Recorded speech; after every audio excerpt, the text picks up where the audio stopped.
ما حبيتش اعدي المناسبه كده وخلاص. قلت بقى يا بنتي يا مسكو قومي كده تشطري وتشجعي واعملي احلى تورتايه معموله بحب دي يا بنات على فكره لعيد الفالنتاين. ما يحلى الكلام الا بذكر النبي عليه الصلاه والسلام. يلا بقى يا بنات على المطبخ نسموا الله ونصرع ونصلوا على الرسول ونشوفوا بقى عملنا العظمه دي ازاي.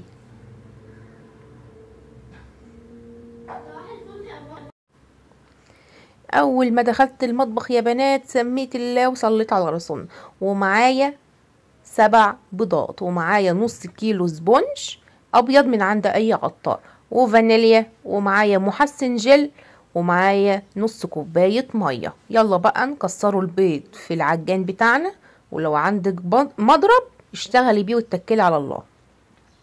يا مسك انتي حاطه 7 بيضات ليه؟ انا عندي البيض صغير يا بنات فحطيت 7 بيضات، لو عندك البيض كبير حطي 6 بس.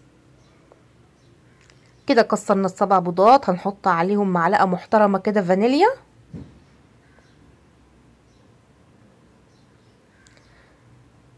هننزله بقى النص كيلو سبونج كله. تمام كده. هنحط نص كوبايه ميه، معلقه محسن جل محترمه كده يا بنات، وخلاص بقى. يلا بقى قلبيه كده التقليبه التمام عشان لما العجان يشتغل عليه ما يعفرش معاكي. تمام كده. تقليبه بس يا دوبك الايه الحاجات تخلط مع بعض كده وخلاص على كده. يلا بقى حطي العجان بتاعك بقى واشتغلي عليه على اعلى سرعه لمده 10 دقايق. تعالوا بقى نشوفوا مقاس الصينيه بتاعتنا. الصينيه بتاعتنا 26 يا بنات. طبعا هنظبطوا لها ورقه الزبده. ورقه الزبده بتاعتي انا بمسك الورقه بقسمها نصين، وبعد كده بقسمها نصين، وبعد كده بعملها زي القرطاس كده يا بنات. تمام كده. واقص بقى المقاس بتاع القعر بتاع الصينيه زي ما انتوا شايفين كده بالظبط يا بنات. الصوره بتوضح نفسها. عملنا القعر بتاع الصينيه، هنعمله الجوانب، وخلاص كده جهزنا الصينيه بتاعتنا.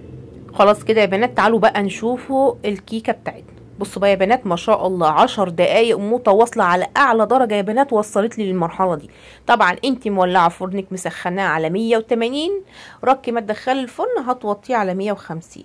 تمام كده. تمام. وهتحطيها في الرف الاوسط، يعني الاوسط مش الاوسط قوي، يعني بعيد عن الارضيه بتاعه البوتاجاز قيمه ايه, 2 سنتي كده يا بنات، يعني تكون مرفوعه شويه.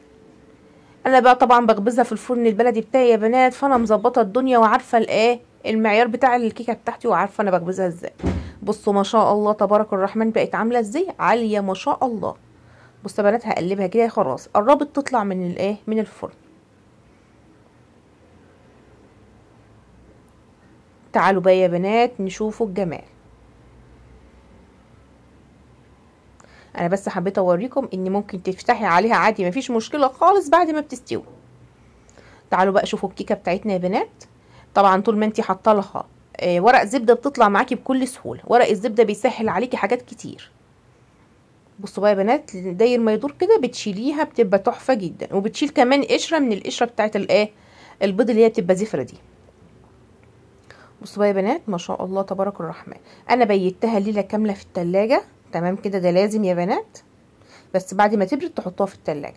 طبعا الكيكه دي هتطلع لي 4 ديسكات تورتايه زي الفل. ادي اول ديسك. عايزاكي بقى يا ست الكل لو انت واقفه عند الجزء ده يا ريت تحطي لايك من ايديك الحلو. اما انت بقى لو لسه شايفه قناه مسك جديد وما اشتركتيش في القناه، يا ريت تعملي اشتراك للقناه وتفعلي زر الجرس تنوريني وتشرفيني. بصوا بقى يا بنات انا لسه بنات مستجده في الطرق، بنقل لكم كل خبرتي فيها اول باول كده، ما بخبيش عنكم حاجه خالص. وان شاء الله كل لما ابدا اعمل حاجه ان شاء الله يعني هبقى معاكم وهعرفها لكم، وكلنا بنستفيدوا من بعض. بصوا يا بنات الصينيه بتاعتي اللي انا كنت خابزه فيها حطيت فيها كيسه. تمام كده. دي اسهل طريقه ان انت تبداي تحشي بيها التورتيه على فكره. وحطيت اول ديسك قطعته وهبدا بقى احشيه بالكريم شانتيه. لكل كوبايه كريم شانتيه ليها كوبايه ميه، معلقتين باستر كريم، معلقتين لبن بودره، ميه ساقعه مثلجه يا بنات، ميه ساقعه لازم يكون فيها تلج، وتبداي تضربيها في العجان بتاعك. بصوا بقى يا بنات، الفراوله ديت قطعتها حتت صغيره خالص، حطيت عليها معلقتين سكر، بدات تنزل الميه بتاعتها بالطريقه اللي انتوا شايفينها دي. خطيره يا بنات حشوه الفراوله دي، جربوها تعجبكم، ولو عندك مانجا مفيش اي مشكله. بصوا بقى يا بنات، انا مسكت بقى التورتايه بالطريقه اللي انتوا شايفينها ديت، حشيتها زي الفل. اسهل طريقه ان انت ممكن تعملي التورتايه بتاعتك في الكيس. طبعا كل ما احط راق كريم شانتيه بحط عليه راق فراوله. خلاص كده يا بنات جهزناها كده، ما شاء الله طلعت معايا 4 ديسكات كيكه زي الفل.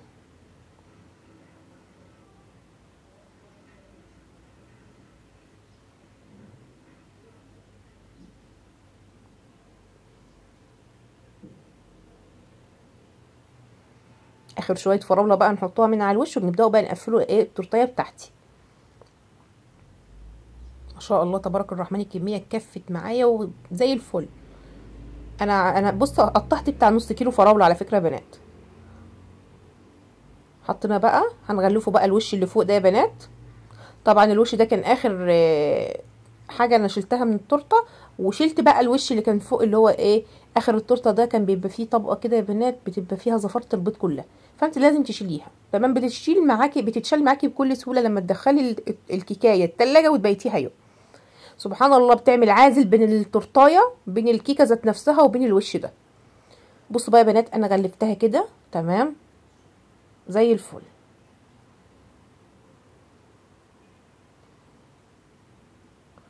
جريت الوش كله، اي جوانب كيكه حطيت فيها كريم شانتيه بالطريقه اللي انتوا شايفينها دي.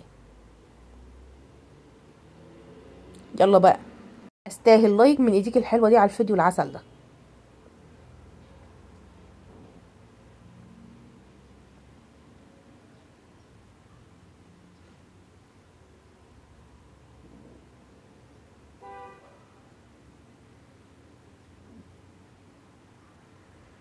حاولت اسوي الوش باي طريقه يا بنات كده، احس اللي هو ايه ناعم كده من فوق. هبدا بقى اقفل له الكيسه بتاعته بالطريقه اللي انتوا شايفينها دي، وادخله الفريزر. هيبات ليله كامله في الفريزر لتاني يوم يا بنات الصبح. يلا بقى دخليها كده، انا اشتغلت فيها من بالليل، تاني يوم بدات اخلص. معايا بقى كده يا بنات الكيكه بتاعتي لسه طالعه من الفريزر دلوقتي. تمام، طلعيها بقى بالكيسه بكل سهوله تطلع معاكي زي الفل.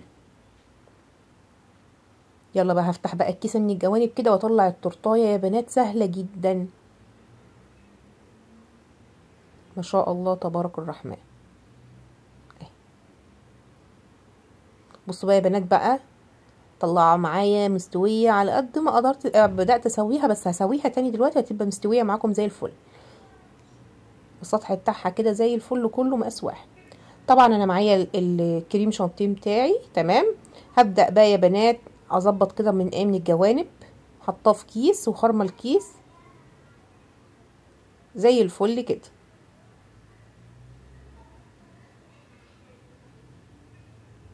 هبدا بقى اعمل برضو نفس الكلام كده فوق. ومعايا بقى ايه السكينه دي مش عارفه اسمها ايه يا بنات، ومعايا ميه سخنه تمام. كل لما اسوي بيها احطها في الميه السخنه واسويها. تمام يا بنات، هيطلع معاكي التورتايه زي الفل. لازم تغسلي البتاع ده في كل مره بتسوي فيها التورتايه عشان يتظبط معاكي، مش هتعرفي تظبطيها الا كده. شوفوا انا رحت غسلت السكينه اهيت يا بنات ورجعت عملت بيها تاني.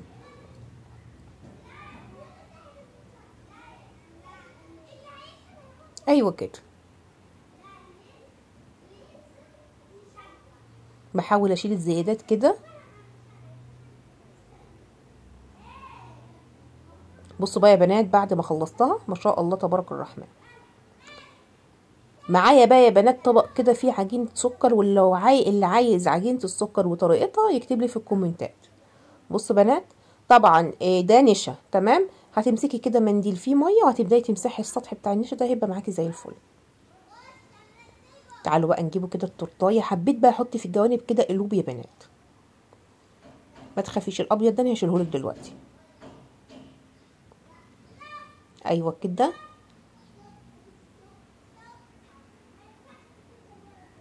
بحب اللون الابيض مع اللون الاحمر، بيدي كده مش عارفه، بيدي بهجه للتورتايه، بيخليها حلو.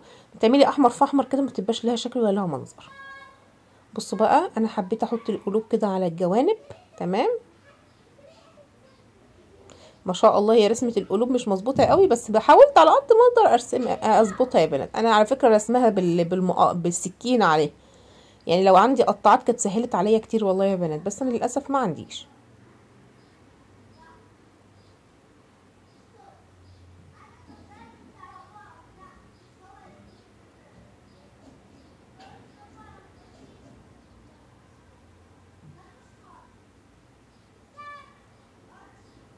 بصوا بقى يا بنات، انا حاولت امسك الفرشه كده، وامسك بقى كل واحده كده بشويه ميه صغيرين وامسح. لقيت الفرشه ده هتحيرني يا بنات، مسكت منديل عصته ميه، منديل نظيف، وبدات امسح بيه السطح بتاع الايه، بتاع القلوب ديت. ده الحل الوحيد اللي انا وصلت له، يعني بالطريقه اللي انتوا شايفينها دي يا بنات. كانت سهله وبسيطه صراحه لما عملتها كده.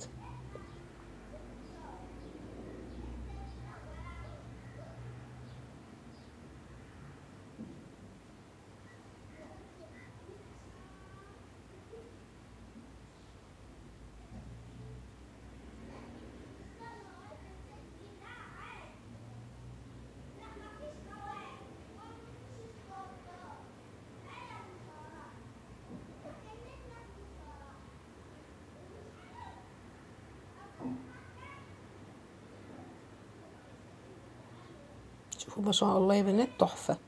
يلا بقى نحط الوردتين اللي انا عاملاهم، وردتين يعني ايه على مقاسهم كده يا بنات مش مظبوطين قوي، بس حاولت على قد ما اقدر اللي انا اظبطهم لكم. لسه بقى مبتدئه بقى يا بنات.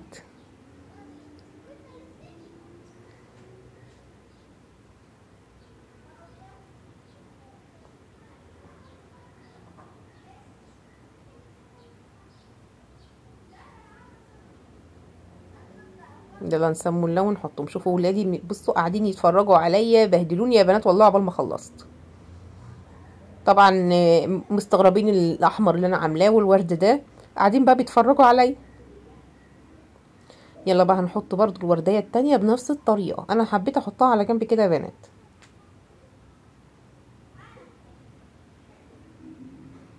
انا مش عارفه صحيح انا كنت لابسه الاستك ده في ايديا ليه والله العظيم ما انا عارفه. بصوا بقى يا بنات كده، خلاص كده انا حطيت بقى، عملت بقى شويه كريم شانتيه عليهم لون احمر كده، بس غمقته سيكه كده عشان يوصل لدرجه الورد اللي انا عاملاه يا بنات. ماشي. وعملت كده إيه روزيتات بسيطه من فوق كده يا بنات، بالطريقه اللي شايفينها دي.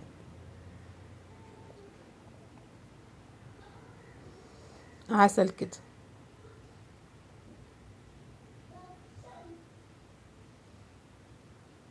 عملت برضو ورق الشجر بتاع الوردة لونه اخضر. تمام كده، بعجنته السكر برضو يا بنات. عسل. تعالوا بقى نجيبه اسبرنسنس، اسمه ايه البتاع ده يا بنات والله العظيم ما انا عارفه بجد انا مش فاكره اسمه ايه. على العموم اللي عارف يكتب لي في الكومنتات. بصوا بقى يا بنات، انا حطيت شويه من فوق كده. تمام. حبيت ازينها، يعني ازود لها، ازود جمال التورتيه، يعني هي مش مستاهله اي حاجه، هي جميله المهم اللي انتي عاملاها في البيت وتعبانه فيها وولادك والله يا بنات كانوا مبسوطين بيها، اولادي كانوا مبسوطين بيها قوي قوي، وجوزي والله صراحه. وما شاء الله تبارك الرحمن، ما باتش منها حته. اتنسفت، عارفين يعني اتنسفت، اتاكلت الف هنا وشوف على الاكل. عايزاكم تجربوها بطريقتي، ان شاء الله تعجبكم بجد والله العظيم، حلوه وممتعه. حتى انت لو وصلت لاقل من كده، الاسم ان انت عاملاه في البيت وفرحتي ولادك، عشان تجيبي تورتيه من بره دلوقتي هتجيبيها ب 400 500 جنيه، حرام يعني. حاولي تعملي حاجتك في بيتك، حتى انت لو مش متمكنه فيها. بالممارسه، بالممارسه. تمام كده قلتها صح. هتبداي تتعلمي وتطوري من نفسك. هي الدنيا ما اتبنتش في يوم وليله، ربنا سبحانه وتعالى بنى الدنيا في 6 ايام. انتي هتتعلمي ان شاء الله وهتبقي زي الفل، بس بكل مره تعملي فيها التورته هتلاقي نفسك بتظبطيها اكتر. شايفين بقى طبقات الفراوله؟ خطيره، جربوها تعجبكم بجد والله. كانت من اروع التجارب اللي انا جربت فيها التورته. ان شاء الله تعجبكم. هسيبكم في رعايه الله. تعالوا بصوا من قريب بقى، شوفوا الطبقات يا بنات، حاجه كده دايبه دوب والله العظيم. يلا اسيبكم في رعايه الله مع فيديوهات احلى واحلى. مع السلامه.